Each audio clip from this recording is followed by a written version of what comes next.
24 de dezembro de 2025, quarta-feira da quarta semana do tempo do Advento.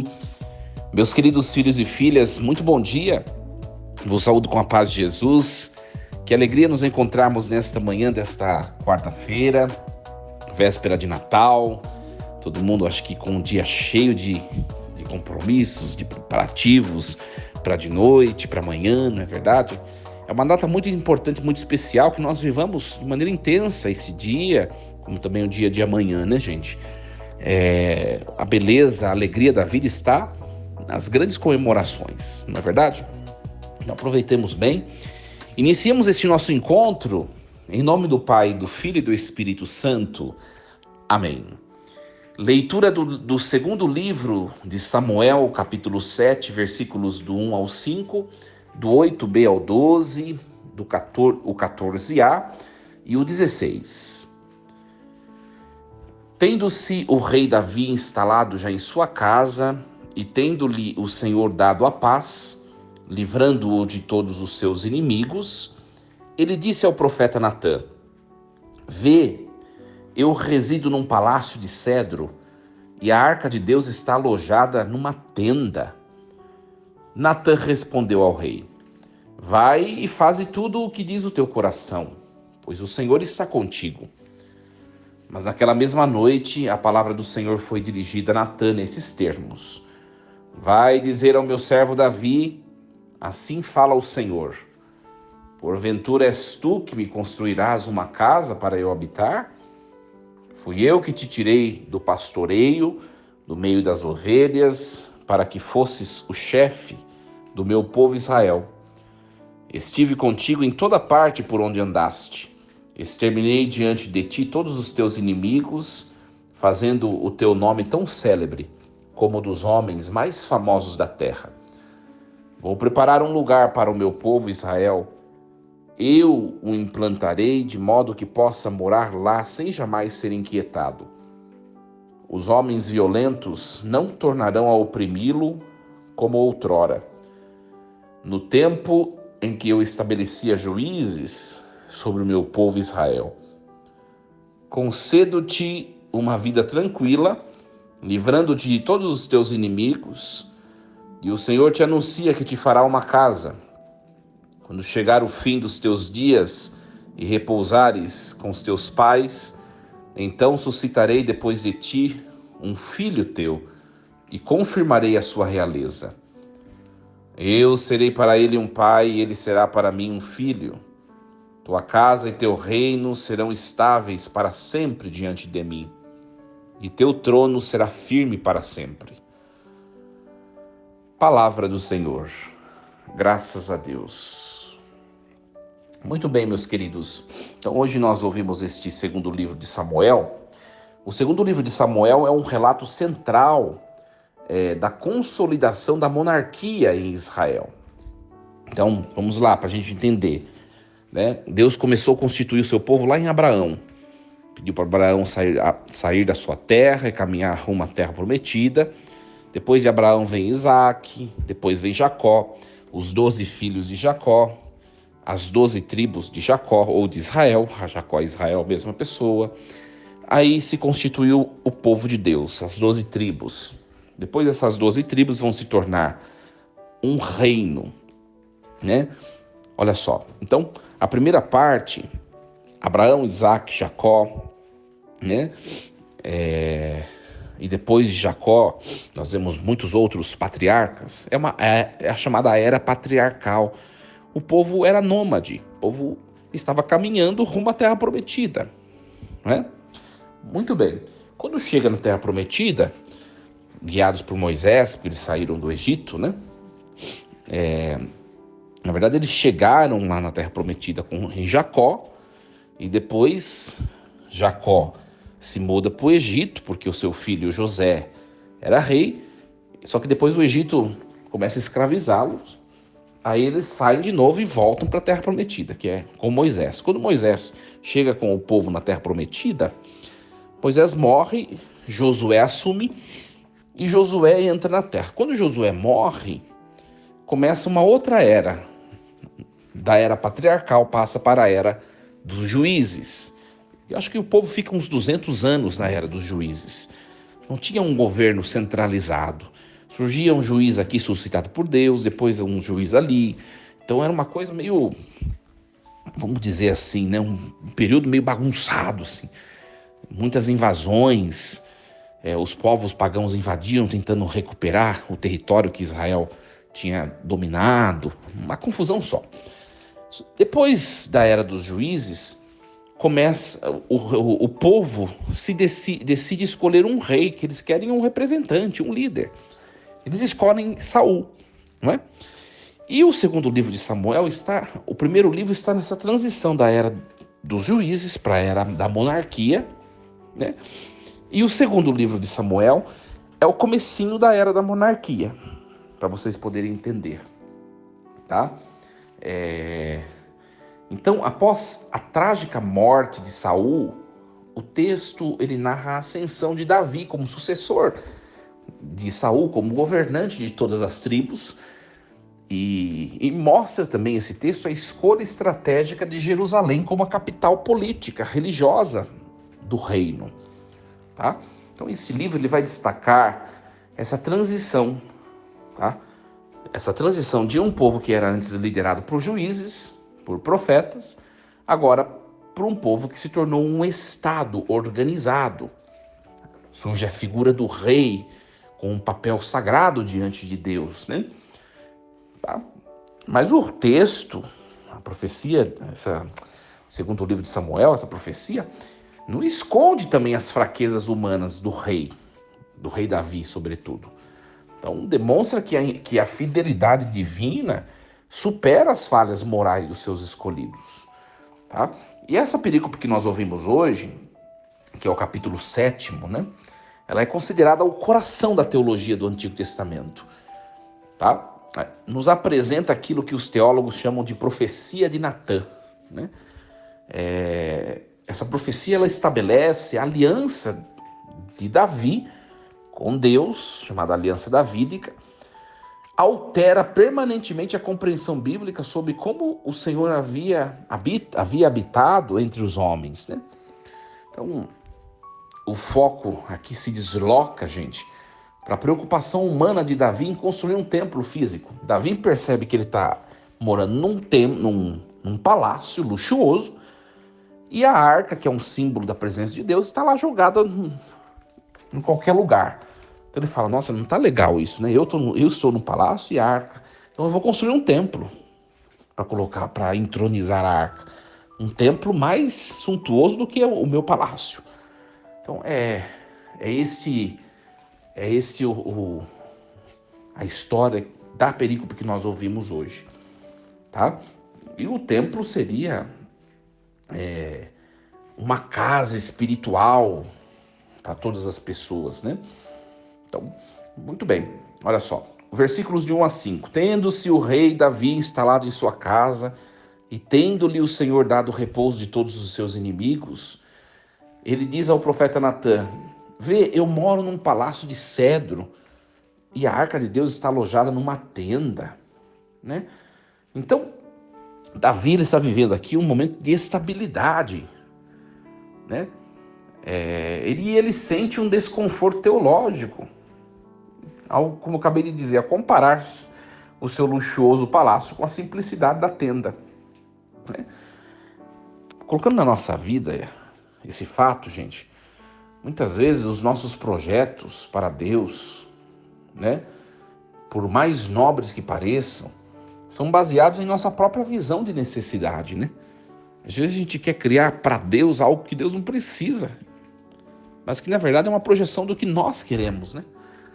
Então, o texto nos ensina a importância do discernimento e da humildade, lembrando-nos que antes de agirmos em nome de Deus, nós precisamos ouvir se a nossa vontade está alinhada à vontade soberana de Deus, né? E Deus vai dizer que, depois nós acompanhamos o texto, o desfecho, que não é para Davi construir um templo, né?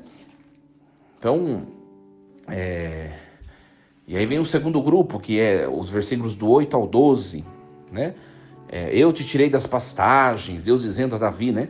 Onde pastoreavas as ovelhas, eu estive contigo por toda parte, né? Eu vou fazer do teu nome tão célebre como dos grandes da terra. E Deus prometendo tanta coisa, né? A Davi, né? Olha só, Deus, ele opera um jogo semântico profundo com a palavra casa, né? Davi quer construir uma casa para Deus e Deus responde usando a mesma palavra, casa, né? Enquanto Davi queria construir um templo, Deus promete construir uma dinastia para ele, uma linhagem que durará além da vida do rei. Interessante, né? Então, a promessa ressalta a gratuidade total. O reino não será mantido pelo poder militar de Davi, mas pela fidelidade eterna de Deus e a descendência de Davi. Esse trecho, minha gente, nos convida a reconhecermos a nossa própria história como obra da providência de Deus, né? Como obra da providência. Assim como Deus ele tirou Davi das pastagens, como nos diz o texto, ele nos conduz à nossa vocação atual também, né? Só nós olharmos a nossa vida, de onde nós saímos e onde nós estamos hoje. Olha quantos dons, quantos presentes, quantos carinhos de Deus nós não recebemos, né, gente?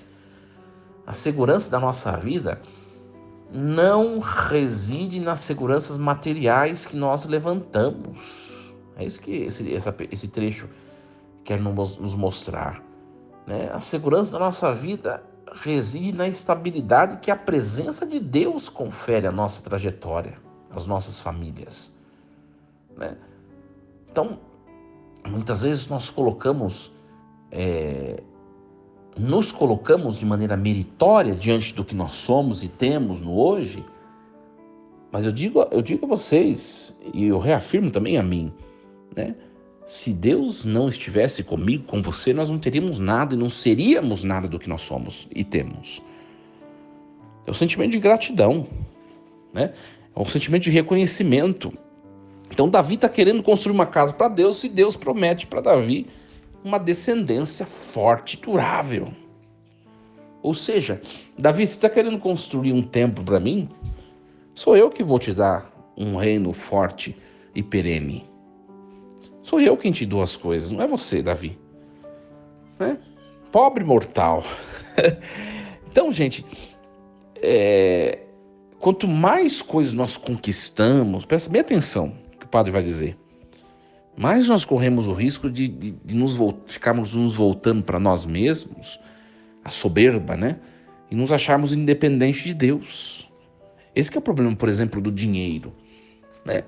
O poder, o dinheiro, o ter, o ser, né? Ora, nós conquistarmos coisas materiais, nós crescermos profissionalmente, esse tipo de coisa, isso não é um mal, é um bem. Mas só qual que é o problema? Pode ver, quanto mais dinheiro se tem, quanto mais bem se conquista, quanto mais se eleva numa vida próspera, mais a facilidade de se esquecer de Deus, né? Mais a facilidade de se achar o Todo-Poderoso no lugar de Deus, tá? Mas isso não quer dizer que todo mundo tem dinheiro, sei assim, viu? Que eu vou dizer a vocês, vou testemunhar a vocês, e cada dia Deus mostra isso para mim. Tem muita gente que tem dinheiro e que tem o coração simples, disponível, despojado, generoso, muito mais do que muita gente que não tem dinheiro. Nessa minha pouca trajetória sacerdotal, eu digo isso de maneira veemente, com toda certeza, porque eu já experimentei, já vi já comprovei esses fatos. Então, para a gente não correr o risco de acontecer com Davi, né? Parece que quero fazer um puxadinho para Deus, parece que eu quero ajudar, né? Tem muita gente na igreja que é assim, viu, gente? Tem muita gente que serve na igreja, aconteceu algum conflito, alguma coisinha ali, uma desavença. Quando tem ser humano, tem conflito, não é? Isso é natural. Aí a pessoa diz, não vou mais fazer mais nada, né? Não vou fazer mais nada. Agora eu quero ver o que vai acontecer sem a minha pessoa. Como se a igreja e esse Deus dependesse da pessoa. Hora ou outra, eu sempre digo nas minhas homilias, falo, gente, eu sou o Padre Diego, né? Tenho muitos defeitos, mas tenho muitas virtudes. Algumas virtudes são muito marcantes na vida paroquial. Só que se eu sair daqui, né? Se eu sair bem ou se eu sair de maneira ruim, o bispo vai colocar outra pessoa e o trabalho vai continuar. Daqui a alguns anos já ninguém mais vai lembrar do Padre Diego mais. Nós não somos insubstituíveis, não. Na igreja aconteceram muitas excomunhões. Na igreja aconteceram muitas divisões. Muita gente foi embora da igreja. E a igreja continua caminhando no mundo e vai continuar até o fim dos tempos. Deus não precisa de nós, não, gente. Somos nós que precisamos dele. Né? Na essência divina, ele não precisa de ninguém. É que Deus é tão carregado de humildade, né? Que ele quer precisar de nós. Mas se nós formos olhar bem, não precisa de nós, nem a igreja. E tem gente que vive, parece que o mundo gira em torno da pessoa, né? Tem um rei na barriga. Então é um texto bastante provocativo hoje para nós. Né? Depois, nós vemos o versículo 14 e 16, né? Eu serei para ele um pai, ele será para mim um filho. Tua casa e teu reino serão estáveis para sempre diante de mim, e o teu trono será firme para sempre. Então, a relação entre Deus e o descendente de Davi aqui é descrita nesse segundo livro de Samuel. É descrita pela primeira vez de forma tão clara, em termos de paternidade, de filiação. O termo para sempre, né? Retira a aliança do contexto puramente histórico e imediato. Né? Projeta para a eternidade. Né? Aqui é um apontamento direto para o Messias, aquele que governará sem fim, né? E nós sabemos que é Jesus Cristo, que é Deus.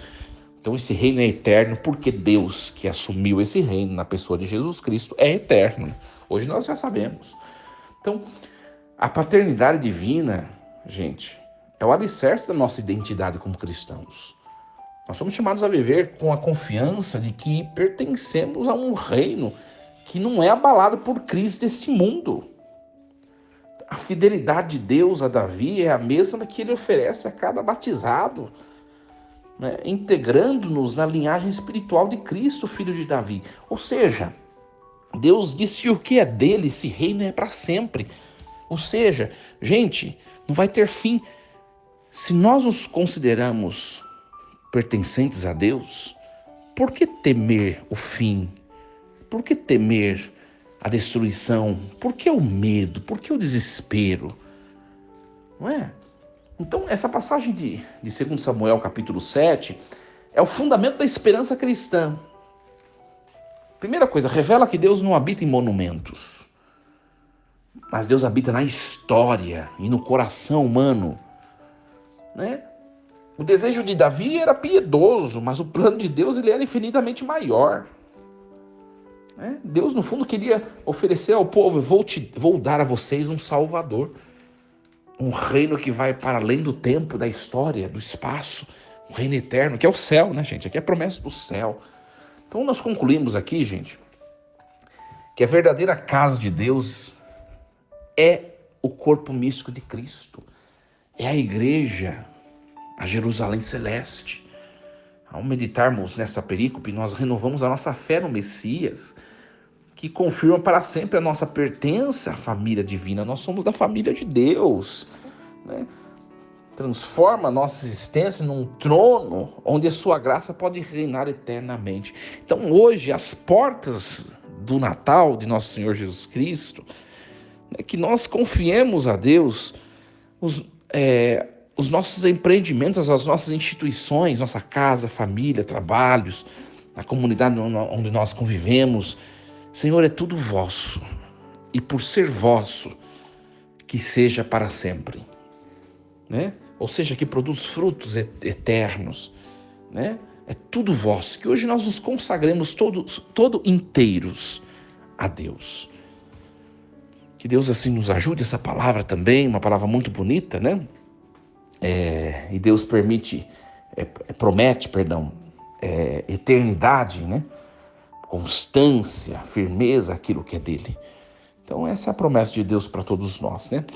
Muito bem, meus queridos, hoje 24 de dezembro, obrigado pela sua companhia, você que escutou toda essa reflexão, e eu desejo desde já um Feliz Natal a vocês, viva de maneira intensa, né, o mistério da encarnação, brinde o nascimento de Jesus Cristo, né? E que essas festividades possam fazer reacender em nosso coração a alegria de pertencermos a esse Deus, a certeza de que Ele cuida de nós, né? Ele é Deus conosco. Feliz Natal e nos encontramos com esse programa Reflexão Diária. Força e coragem, em nome do Pai, do Filho e do Espírito Santo. Amém. Lembremos-nos sempre, Deus está no comando de tudo.